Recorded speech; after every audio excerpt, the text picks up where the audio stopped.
हरे कृष्णा। श्रीमद् भगवद गीता के 13वें अध्याय प्रकृति पुरुष विवेक योग को आगे बढ़ते हैं।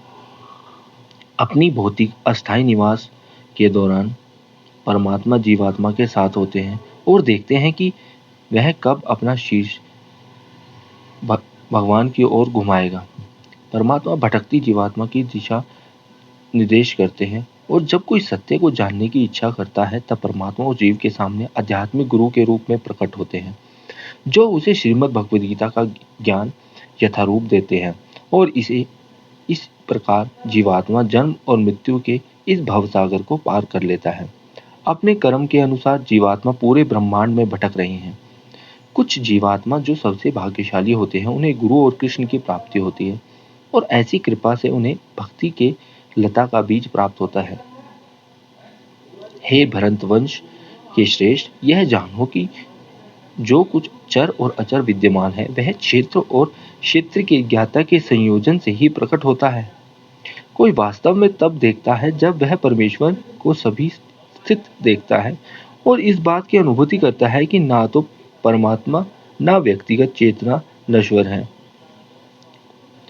समान रूप से सभी स्थानों पर परमेश्वर को देखने से व्यक्ति कभी भ्रष्ट नहीं होता और तब वह भगवान के परम धाम को प्राप्त करता है।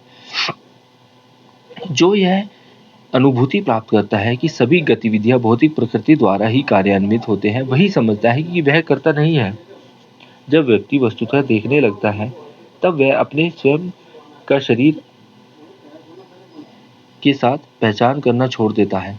यह समझते हुए कि सभी जीवित प्राणी समान हैं, वह ब्रह्म ज्ञान को प्राप्त करता है और सभी ओर उसका विस्तार देखता है। यह जगत चर और अचर वस्तुओं से बना हुआ है। चर प्रजाति में मनुष्य, पशु, मछली आदि शामिल होते हैं। अचर वस्तु में पेड़, पहाड़, खनिज आदि शामिल होते हैं।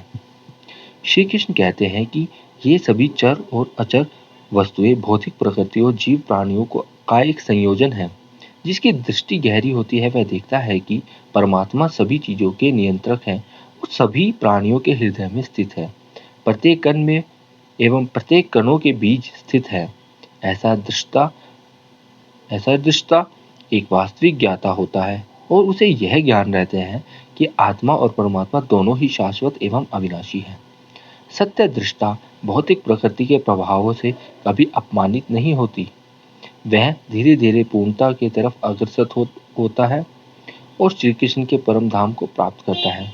जो लोग भौतिक प्रकृति से प्रभावित हैं और जिन्हें परमात्मा का कोई ज्ञान नहीं है, वे अनुचित रूप से यह समझते हैं कि स्वयं कार्यों के करता है या कि वे भौतिक प्रकृति के अधिपति हैं। हालांकि यह एक मूर्खतापूर्ण विचार है, क्योंकि वे स्वयं असहाय रूप से मृत्यु के हाथों पीड़ित हैं। लेकिन जिन लोगों के पास देखने की क्षमता है उन्हें जीवन के अनेक रूपों से आत्मा की उपस्थिति का संकेत मिलता है।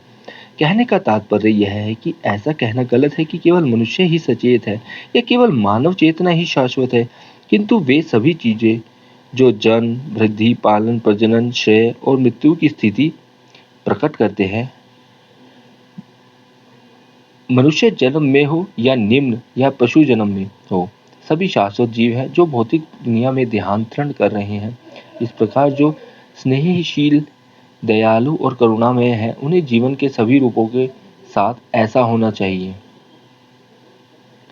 ऐसा नहीं है कि मनुष्य को छोड़ दिया जाए और पशुओं और अन्य प्रजातियों को हमारे आनंद के लिए मार डाला या उनका शोषण किया जाए। यह विचार भगवत गीता के दर्शन अनुरूप नहीं है, जो सभी जीवित प्राणियों को परम पुरुष श्री कृष्ण के अवयवभूत अंश के रूप में देखता है। इस प्रकार सभी जीवित प्राणियों को जीवन का अधिकार है। हरे कृष्णा।